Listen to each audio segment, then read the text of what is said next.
Boa noite, pessoal aqui do YouTube. Tudo bem com vocês? Espero que sim, tá bom? Eu sou a Izinha, tô aqui para trazer mais uma resenha de filmes para vocês. Espero que vocês gostem da resenha de hoje. O filme é Osso Duro, do Van Damme. Quem é fã do Van Damme aí, levanta a mão. Eu gosto dele demais. Os filmes dele são muito bons, filmes de ação, inclusive, ele se destacou, né? Com filmes de ação. E a gente vai ver Van Damme aí na sua plenitude física, porque ele tá com 60 anos, mas ele está muito bem, gente. É igual Tom Cruise, né? Ele fez Top Gun recente, a nova versão, e tá como se fosse a primeira versão de Top Gun um tempão depois. É um cara que se preserva. E a gente vê que a essência do ser humano é essa, né? Se você está a todo vapor em qualquer coisa, você vai continuar sendo bom. Nisso a não ser que tenha algum problema, né? E aí são as exceções. Mas se você se dedicar, se houver treinamento, você não perde esse condicionamento físico, e é o caso do Van Damme. Sim, esse filme, gente, eu tenho que falar, na minha opinião, perfeito, muito bom. A inspiração dele também, se é o que eu tô pensando, é muito boa. E eu vou falar um pouquinho sobre ela. E nesse filme tem aspectos religiosos. E quem quiser se prolongar no vídeo vai poder ver aqui os meus posicionamentos sobre isso, que é bem legal. Porque você vai pegar um filme, e você sabe que um filme não é só você chegar ali, sentar, assistir e ficar dentro de uma caixa do nada. Não, não vai ser só isso. Não, não, pra mim não é só isso. Espero que pra você também não. Ele traz reflexões.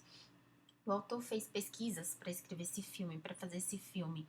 Ele traz imagens, ele traz o local onde esse filme é filmado e tudo mais. Então, tudo isso pode te acrescentar algo na tua vida, uma lição de vida, algo que você vai fazer, algo que você vai decidir, pode se comunicar com você, com as suas tristezas, com as suas dores, com as suas aflições e também com a sua alegria, né, com aquilo que você quer transmitir ou com aquilo que você é, e daí vai, né? E esse filme me transmitiu um lado muito profundo de uma reflexão sobre Deus, a existência dele e o quanto que ele interfere na vida do ser humano e o quanto que Deus pode ou não ser considerado pelo ser humano como responsável, inclusive pelas mazelas sociais, né?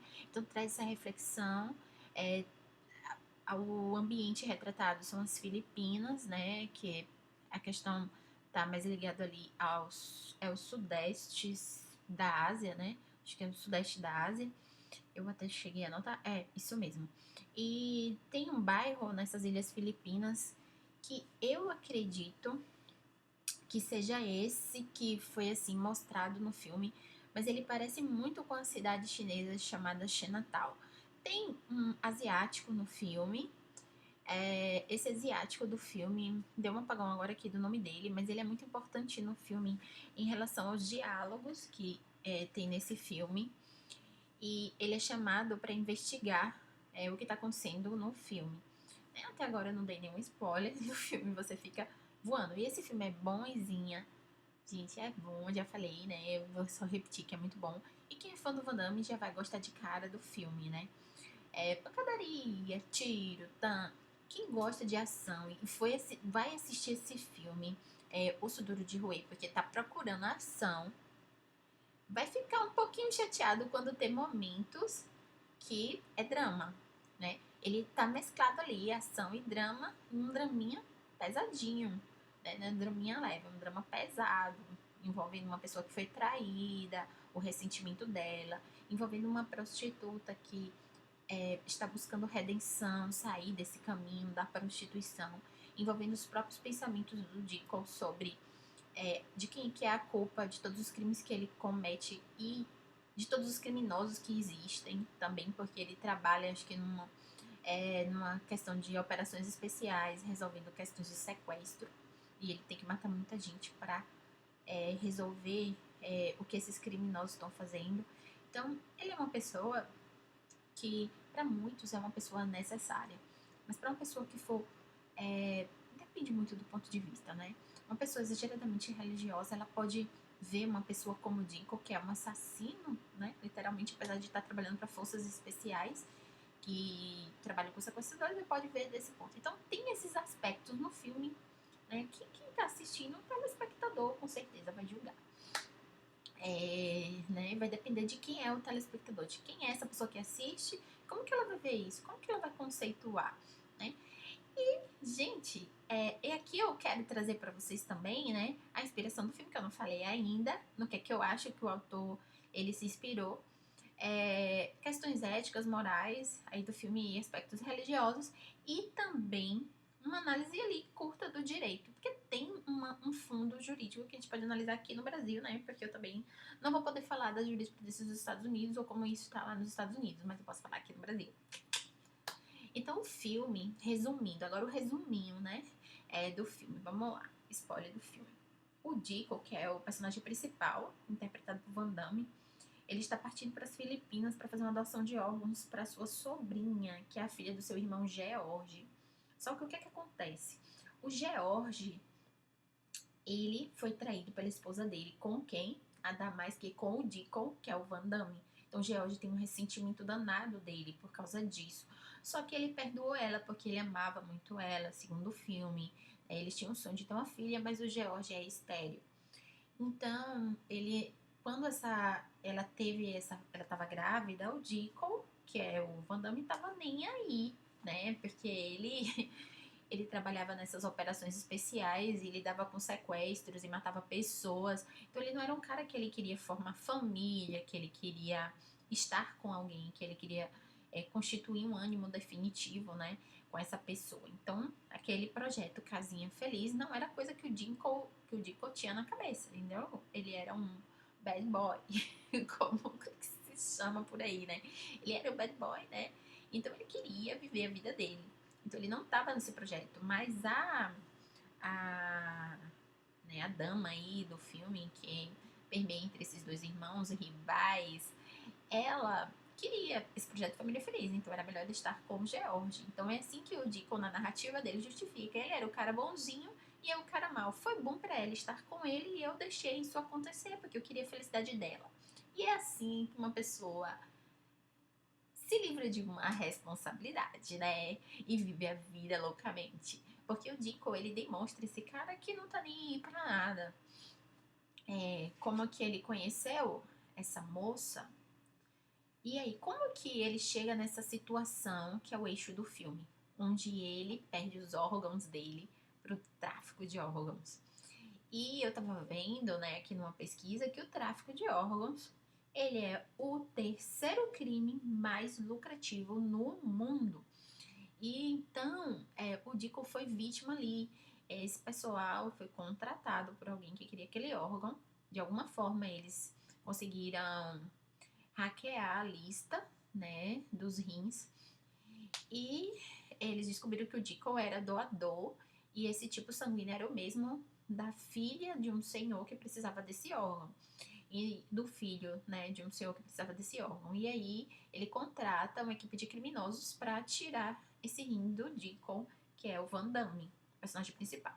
Como é que eles fazem isso? Eles criam uma situação onde uma prostituta está sendo agredida por um cafetão e aí o Deacon se mete pelo meio para ajudar ela, para salvar ela. E nessa de Salvador, né, como retribuição, meio que ela se oferece para ficar com ele. Ela se mostra apaixonada, dá ali uma bebida para ele que deixa ele muito mal. Eles têm relações, mas depois ela dá essa bebida para ele e daí, eu não lembro se é depois ou antes, mas enfim, droga ele de alguma forma ali e fazem um procedimento e tiram o rim dele. Quando ele acorda numa banheira gelada, já foi realizada a cirurgia e lá para disfarçar o crime eles deixam um agradecimento pelo rim e deixam dinheiro para disfarçar o crime de terem roubado, né, o rim dele.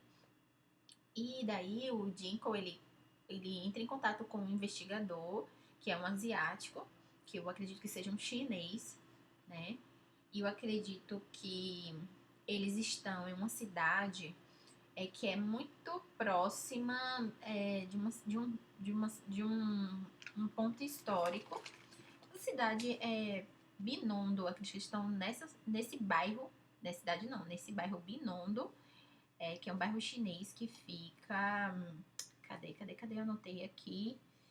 Em Manilha, na capital Manilha das Ilhas Filipinas. Então tá. Então eu acho que é nesse universo, mas eu também não tenho lá muita certeza, mas se você olhar as imagens, parece com Chinatown e da China, então eu acho que nessa parte de Binondo tem alguns bairros que podem ser semelhantes, ou né, em Manilha, em alguma parte de Manilha, mas não mostra praia, eu não vi, não lembro. Se você vê a praia quando assistir o filme, me fala aqui nos comentários, porque eu mesma não vi a praia, né, das Ilhas Filipinas, mas é lá, tá? E uma coisa interessante é que no caso em Binondo, né, lá na ilha de Manilha, tem a igreja de Santo Agostinho. E não é à toa que talvez as Filipinas foi escolhida para ser o local desse filme, porque eu acho que ele tem uma mensagem bastante religiosa, bastante cristã de fundo dele, e me remete para a inspiração do filme que eu vou falar daqui a pouco, no que esse autor desse filme se inspirou para fazer esse filme, gente. Vocês não vão acreditar. É uma obra antiga, antiguíssima, eu acho, né? Aí só ele para me confirmar se é verdade ou não. Eu vou contar a história para vocês, acho que vocês vão chegar na mesma conclusão que eu. Então, aqui a gente tá contando o filme ainda, né? Eu tô contando o filme aqui pra vocês, Eu tô dando os spoilers aqui. O filme, então, ele começa uma pancadaria louca atrás desse rim. E esse chinesinho vai junto com ele. Tem bomba, uma geladeira que explode, o chinesinho morre. Ele diz, não, não abra, porque ele viu a carta. Os caras que montaram esse golpe pra ele deixaram uma carta de baralho.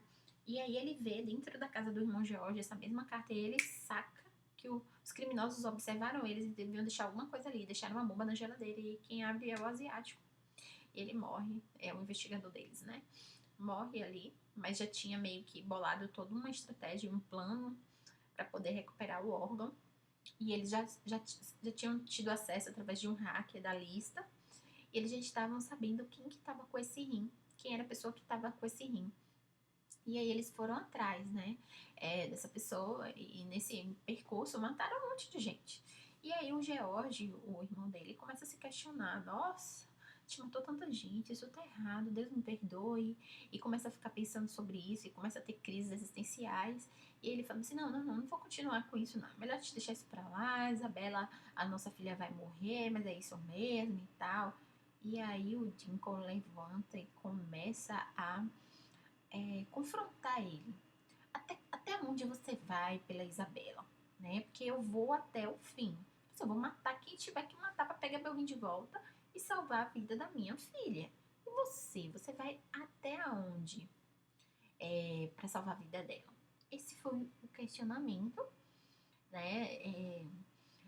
Esse foi o questionamento. E daí, o questionamento que Dicko fez para confrontar o George, né? Porque ele continuasse, né, a saga para pegar esse de volta. Porque eles tinham pouco tempo, é uma corrida contra o tempo para salvar a vida de Isabela, ou Isabela, a filhinha do Dicko, ia morrer. E eles continuam procurando. E o George tem essa crise, mas depois o George fala: ai, Deus, me perdoe, salve a minha alma. E ele vai junto, e ele fala: eu vou até o fim. E continuam. Aí quando eles conseguem encontrar, que eles chegam na casa, o velho aparece, um velho, e eles pensam que é o velho que vai receber o rim. Depois eles chegam à conclusão que não é o velho. E quando eles chegam no próximo quarto, eles veem que quem vai receber o rim é, na verdade, um menininho de 11 anos. Gente, Aí o Dicko, que é o criminosão, né? O fortão, o que já matou não sei quantas pessoas, ele chega à conclusão assim, poxa, é demais até pra mim, que sou um assassino, né, praticamente profissional, não, eu não vou matar uma criança de 11 anos pra pegar esse rim de volta, né, gente, não vou fazer isso. E aí o irmão George tá louco, ele entra numa vibe louca e ele tá querendo realmente matar aquela criança de 11 anos, né, ele tá com a arma apontada pro menino. Aí o Dicko fala que não, George, isso daí é demais, não faz isso e tal. E ele vai acalmando ele. E eles não veem mais esperança de resolver, né? A questão de Isabela, que tá lá morrendo, a filha dos dois. E nessa questão, entre a questão ética e moral, né, muito forte do filme, os pensamentos, o enredo, uma parte ali dos textos, que é a parte mais dramática que eu acho que vai deixar muita gente criticar o filme. Eu vi algumas críticas aqui na internet, pessoas dizendo que esse filme é ruim. Mas por que elas estão dizendo isso? Foram pessoas, provavelmente, que foram para esse filme pelo título, né? Osso Duro. E esse título, metaforicamente, remete a que é uma pessoa difícil. E quando a gente olha pra Van Damme, a gente já sabe que é filme de ação. Então vai ser alguma coisa como Duro de Matar, né? Alguma coisa como osso duro de roer, uma pessoa difícil de matar, papá. Então, acredito que foi isso, e aí a pessoa vai nessa expectativa e chega e se frustra, porque tem uns diálogos profundos. Não tão profundo assim, né? Mas que traz uma profundidade se, no caso, você, telespectador, ficar pensando sobre isso e quiser se aprofundar. Vai trazer bastante questionamento para você. Eu queria falar sobre esses questionamentos aqui, por isso que eu botei um tópico aqui, a gente questionar a ética e a moral disso. Porque o Dinko, ele não precisou de ninguém chegar para ele e falar assim: oh, não mata essa criança, tá? A questão da pressão moral. Ninguém chegou pra ele e falou, não, ele tinha um princípio ético, né? O Van Damme ali, né? O personagem. Ele chegou e falou, não, eu não vou matar essa criança, é demais pra mim, né? É demais pra qualquer pessoa. E o que realmente é cristão, o Geórgio, todo certinho, tava na loucura. Ele entrou no limbo, né? E ele precisou que o Deacon lhe admoestasse, dissesse, não, cara, não faz isso. Aí você tá ultrapassando uma linha, né? Se tiver alguma chance para eles, digamos, de irem para o céu, de terem salvação como cristãos, acredito que os dois receberam a mesma educação cristã, né? Eu acredito que foi isso. Mas que o Dico, ele enveredou por outros caminhos e o George, o irmão, né, continuou ali certinho, correto, constituição de família e tal, tal, tal. E aí, eu também coloquei aqui uma pergunta. O suicídio, nesse filme, ele é abordado como um ato, um sacrifício mesmo vivo, né? O Lincoln, ele sacrifica pela vida da filha. Lá no fim do filme, a gente vai ver que ele acaba fazendo isso. E quando a gente vê o título original do filme, Uma Libra de Carne. O título do filme, Uma Libra de Carne. Esse sentido é literal, né? Uma libra de carne, porque o rim é um pedaço de carne, né? Da pessoa, do ser humano. Então, esse pedaço de carne foi retirado. E quando se retira um órgão como o rim, tem uma chance da pessoa, né, ter a sua condição de vida ali defasada, né? Ficar um pouco debilitada, não ser igual a antes. Tem essa possibilidade, e até da morte também, né? Durante os procedimentos cirúrgicos. Então, isso foi feito, esse tráfico de órgãos foi feito com uma pessoa viva, né? E a gente vem também para a abordagem jurídica aqui, porque tem uma lei, tá? Eu fui ver aqui, eu anotei ela, eu vou mostrar aqui para vocês. Lei dos transplantes de órgãos, lei número 9.434, de 4 de fevereiro de 1997. Remover tecidos, órgãos ou partes do corpo de pessoa ou cadáver em desacordo com as disposições da lei, reclusão de 2 a 6 anos, né? De pessoa ou cadáver, tá aqui. Se o crime é cometido mediante paga ou promessa de recompensa, 3 a 8 anos. Se o crime é praticado em pessoa viva, que foi no caso do Dickel, né? Isso aí como um tema legal para monografia, gente. Um tema legal para monografia, né? Reclusão de 3 a 10 anos e multa, 100 a 200 dias de multa. Se o crime é praticado em pessoa viva e resulta para o ofendido incapacidade para o trabalho, enfermidade curável, perda e inutilização de membro, deformidade permanente, reclusão de 4 a 12 anos e multa. Se resultar morte, reclusão de 8 a 20 anos. Né? Comprar ou vender órgãos ou partes do corpo humano, reclusão de 3 a 8 anos e multa. Realizar transplante ou enxerto utilizando tecidos, órgãos ou partes do corpo humano de que se tem ciência terem sido obtidos em desacordo com dispositivos da lei, também crime. Então tá aqui, né? É a legislação, né, que vocês podem ver brasileira sobre isso. E se a gente for para a nossa Constituição Federal, também, né, essa questão aí feriu profundamente a dignidade dele. Por isso que em alguns resumos, né, algumas resenhas do filme, eu vi que ele... a resenha brasileira descreveu como que ele correu atrás desse órgão por um ato de vingança com o que fizeram com ele, né, na resenha brasileira. Só que eu assisti o filme e não interpretei que ele estava correndo atrás do órgão porque ele queria se vingar de quem foi lá, da moça, por exemplo, que ele ficou e do cara que mandou ela ir lá para tirar o órgão dele. A gente não sente que ele tá com ódio dessas pessoas, a gente sente que ele só quer pegar o rim para que a filha dele viva. E tanto é que eu acredito que esse é o objetivo dele, que que no final ele acaba, né, tirando a vida dele para poder ela viver. Ele corta uma artéria do fêmur e fica ali sangrando, vê ela sorri pra ele, aquele sorriso lindo de criança, a coisa mais linda, essa parte do filme é muito emocionante, porque o irmão, ele perdoa de verdade, né, o irmão pela traição e deixa o irmão pegar a Isabela no colo, né, e ter aquele momento com ela, até que ele percebe que o irmão tá sangrando, e ele tira a Isabela de perto dele, porque pra ela não ver isso e não ficar triste, né, e ele também faz um segundo ato bem bonito, que é enterrar o irmão próximo da falecida esposa dele, porque ele é viúvo, né? Da mulher lá, que foi o motivo da briga, da rivalidade dos irmãos. Ele é viúvo dela. Então nós temos esse aspecto aí, esses aspectos no filme, né? Morais, éticos.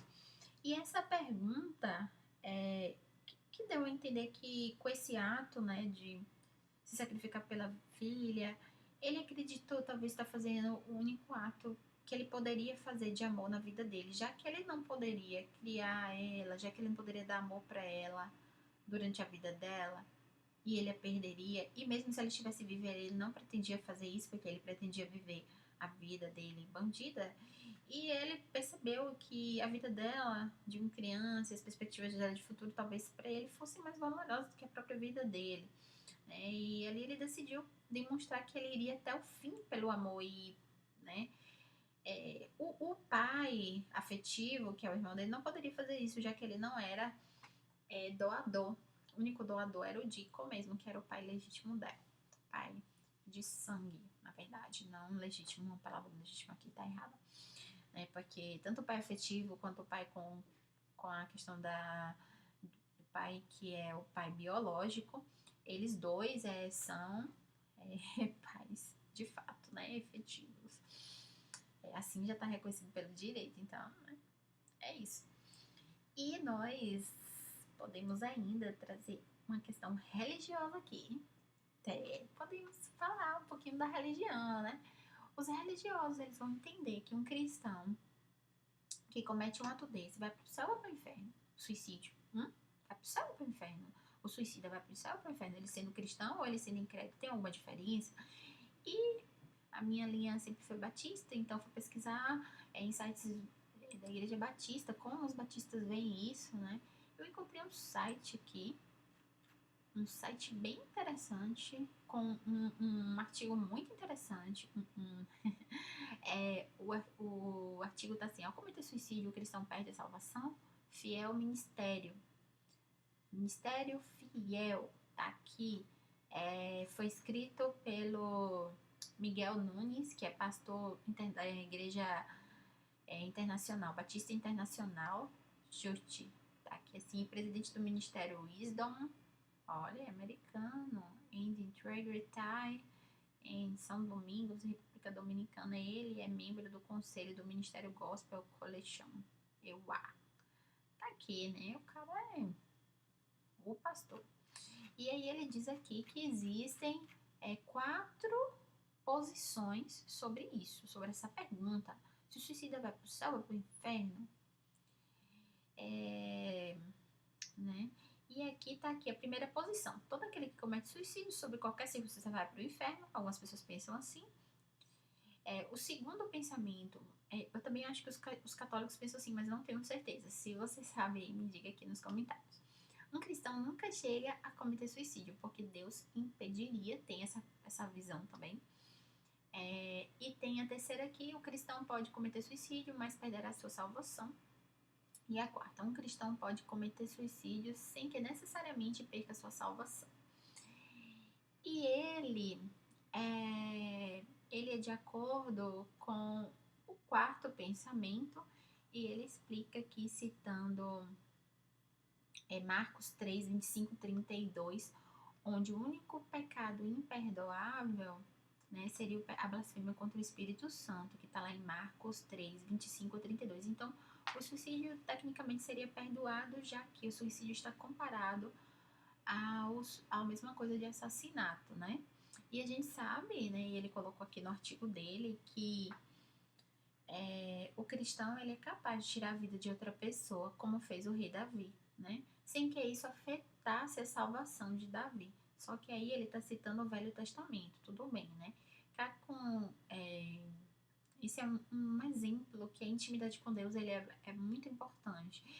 Mas aqui a gente tem o sacrifício de Jesus na cruz perdoou todos os nossos pecados, passados, presentes e futuros. Colossenses 2, 13 e 14, Hebreus 10, 11 e 18. Então isso aqui já está lá no Novo Testamento, né? E o sacrifício de Jesus perdoou todos os nossos pecados, Romanos 3, 23 e 26, Romanos 8, 29 e 30.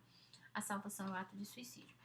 Eu gostei de um versículo que ele colocou aqui, que foi Romanos 8, 38 e 39, porque eu estou bem certo de que nem a morte, nem a vida, nem os anjos, nem os principados, nem as coisas do presente, nem do porvir, nem os poderes, nem a altura, nem a profundidade, nem qualquer outra criatura poderá nos separar do amor de Deus que está em Cristo Jesus nosso Senhor.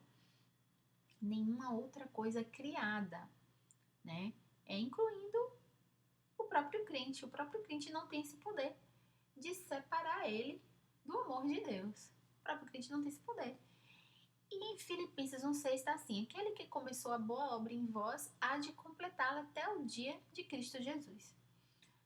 Então está aqui, se o cristão ele pode cometer pecado, ele potencialmente pode cometer também o sacrifício. Jesus sacrificou na cruz, nós não precisamos fazer mais isso, porque o Cordeiro de Deus veio ao mundo para nos resgatar, morreu na cruz por nosso lugar. Mas tem alguns cristãos que vão estar fazendo isso. Algumas pessoas acreditam que elas precisem fazer. E nesse filme, o Deacon, ele viu a vida dele em um determinado momento, né? Ele quis que Isabela vivesse loucamente. Então, eu acredito que, né, se a gente for olhar isso de um ponto de vista real, um pai faz isso pelo filho. Um marido pode fazer isso pela esposa, dar a vida por ela, né? E é uma coisa real, gente, do ser humano, esses sentimentos. Então, se isso acontece com um familiar nosso, lógico que a gente sabe que tem problemas também que conduzem a pessoa a esse ato, e a gente, até a tentativa, ela é pesada, né? Ela é também equivalente a uma tentativa de homicídio, e você sabe que uma tentativa de homicídio é um crime, né? Então a pessoa tá pecando, a pessoa que tenta se matar, mesmo que ela não consegue, ela tá cometendo um pecado grave, que machuca todos os familiares, as pessoas que amam essa pessoa, não querem que ela faça isso, né? Então é um tema bem delicado, sim, leva a gente a refletir. Mas para os nossos entes queridos, as nossas pessoas que a gente ama, se elas tentam suicídio e elas conseguem viver, o que mais a gente quer é abraçar, dar carinho e ficar feliz com isso. Lógico que muita gente vai ter aquele amor mais duro e vai falar assim, por que você fez isso? Vai ficar muito chateado com a pessoa que fez aquilo. Mas essa pessoa tem aqueles motivos dela. E eu acredito que você, que é o familiar dessa pessoa, pode olhar por ela para que Jesus a receba de braços abertos no céu, né? E que ela alcance a redenção. E nesse filme eu acho que Jacob quis buscar a redenção, né, com o ato dele. Eu também vejo que a moça lá que colaborou para tirarem o órgão dele, a que dormiu com ele pelo dinheiro que deram, ela também se redimiu no filme.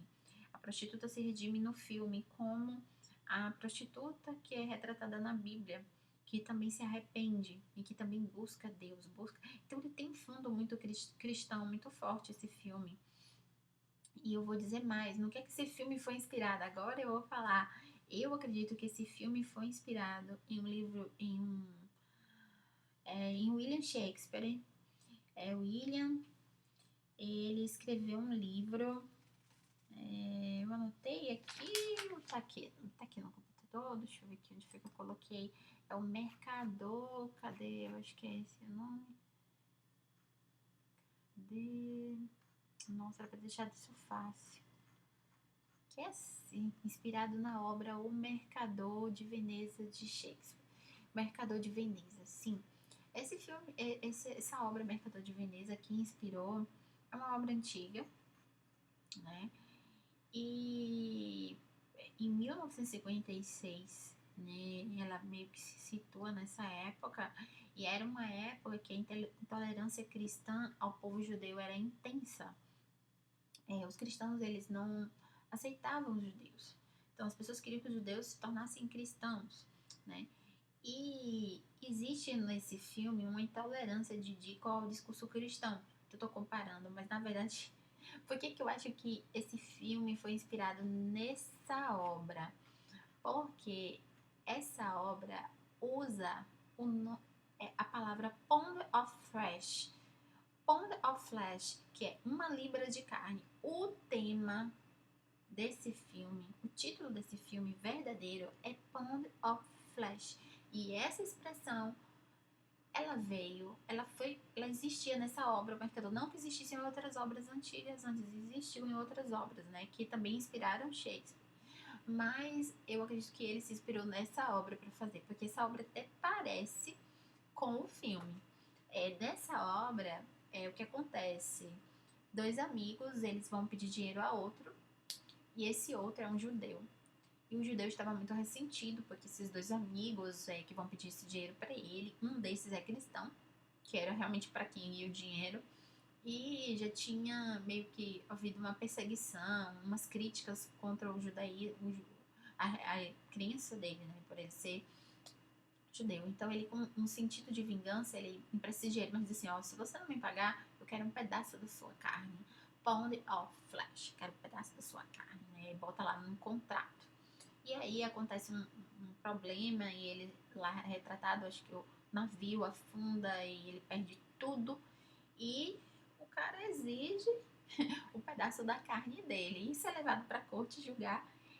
E como Veneza, na época que essa obra aí foi escrita e tudo mais, e na época retratada por essa obra, ela era muito cristã, essencialmente cristã, e tinha intolerância aos judeus, a sentença foi condenando que ele deveria se converter cristão, ele perderia todos os bens. Então a pessoa que, o agiota que emprestou dinheiro, foi obrigada a se converter cristão. E ele se converte porque ele não queria perder os bens dele, certo? E aí eu acredito que foi inspirado nessa obra mesmo, porque um pedaço da carne do Lincoln, interpretado pelo Van Damme, foi retirado. E em troca de quê? Para que outra pessoa sobrevivesse. E ali havia um contrato, sim, da doação de órgãos. Então, é toda uma questão. E Dingo queria salvar a vida da filha dele, né? Então, ele foi forçado a pensar daquele jeito? Não. Isso veio, essa sensação de que ele não deveria matar o menininho, veio dele mesmo, de um princípio ético dele, que ele já tinha dentro dele. Não precisou uma corte vir dizer isso pra ele. Mas no caso do George, que ele não tinha o órgão para poder salvar a filha, né? Ele queria matar o menino. E precisou de dizer assim, não faça isso não. Não faça isso, aí você tá indo demais. Então ele precisou de alguém para que ele agisse como um cristão, né? E no caso da obra O Mercador de Veneza de Shakespeare, ele precisou que a corte mandasse ele ser cristão, né? Porque colocar em um contrato que você quer um pedaço de carne em troca, já existia um certo direitos humanos, acho que na época, que condenasse isso daí, né? E que visse isso daí como um contrato meio que abusivo, né? Pedindo ele um pedaço de carne. E para quem não pagasse. E tanto que ele não queria nem multa, ele queria o pedaço de carne mesmo do cara, né? E ninguém sabe que pedaço que ele ia tirar, né? Porque já pensou se ele tirasse um órgão vital, né? Então é isso daí. Eu acredito que foi inspirada nessa obra, tá? E eu acabei lendo assim alguns resumos dessa obra. Eu não li a obra toda, mas eu vi também diálogos. Essa obra é muito boa de Shakespeare, né? Muito boa mesmo. O Mercador de Veneza. O Mercador de Veneza. Queria um pedaço de carne, uma libra de carne. Pra quem deve ser, você já pensou se os contratos fossem assim? Você não me paga e me dê um pedaço da sua carne, hein? Gente, só Jesus, viu? Bem, muito obrigada quem ficou comigo até aqui. Espero que vocês tenham gostado da minha resenha desse filme. Acho que eu acabei não trazendo aqui só faltou falar esse discurso, né? Que eu tinha até escrito aqui.